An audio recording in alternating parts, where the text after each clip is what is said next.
you said in another interview that Allen Iverson was the most flopping player you've ever played against. Flopping? Yeah. He said you flop more than anyone else. He said you would touch him a little bit and he would fall into the stands. Hell yeah, he know that. Ask him. Every time I guard Allen Iverson, I just get in foul trouble. Right. I was just like, damn, dude. I want to guard my dog, my hero. Boop, foul. Hey, I stayed on the ground, dog. Hey, I had to tell you, he'd dribble the ball, run right into me, and then, I'm bigger than him, so I'm going to push him for sure. Foul. 2 quick ones. Okay. Now, if you were to pick your all-time starting 5, who would they be? Shit, I'm gonna have to go with Bron. Mm-hmm. Okay, that's one. Give me Shaq at the 5. Mm-hmm. Give me Timmy at the 4. 2, of course, I gotta go with MJ. Yeah. And at the 1, Magic. I need a point guard I need a point guard. I don't need a Kyrie, I don't need a Steph, no offense, but I need somebody that's gonna get the ball to these guys. So I think that's mine. That's dope.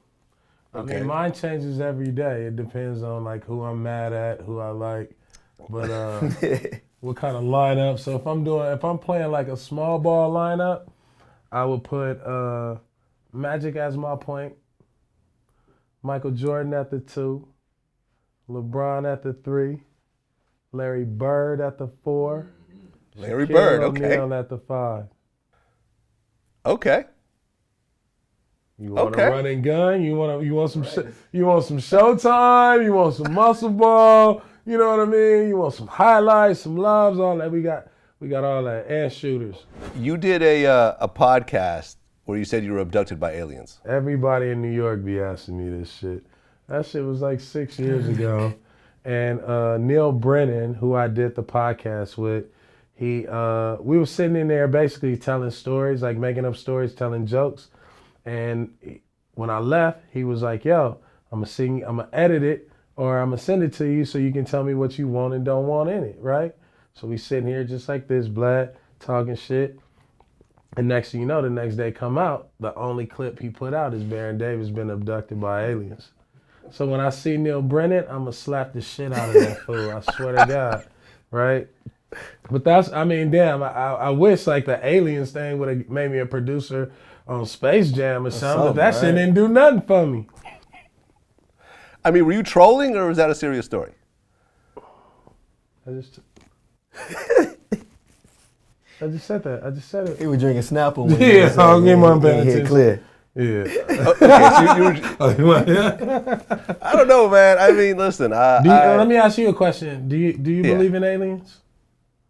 Do I believe that there's other life forms in the universe? Absolutely. Do I believe that they come down here and snatch people up? I don't think so. Yeah, there's something behind you right now. I think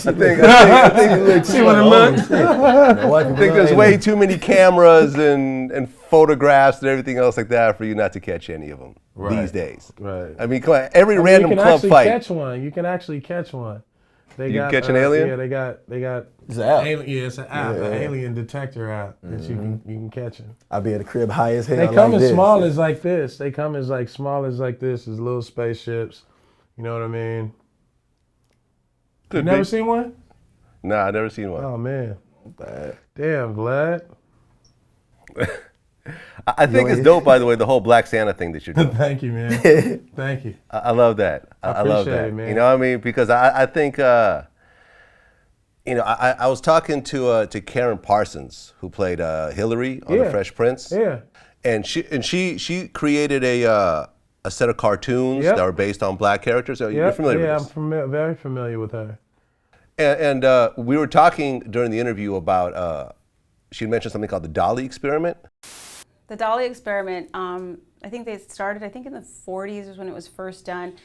And for people who aren't familiar with the Dolly experiment, they show children, black children, a white doll and a black doll, and they ask them which doll is good, which doll is pretty, which doll is ugly, which doll is bad.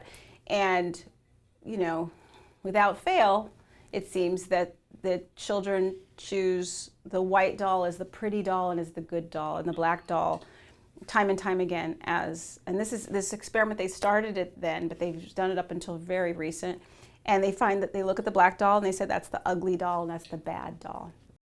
And it sets up a fucked up mentality in people's minds. And you're actually trying to combat that with a Black Santa. Absolutely. I feel like the only way that you can remedy a problem is if you get to the roots, right? And so creating African-American Black characters in animation and storytelling gives our kids an opportunity to celebrate themselves, to see themselves as supernatural beings, to see themselves living in other worlds, right? And then it also gives us the opportunity, right, without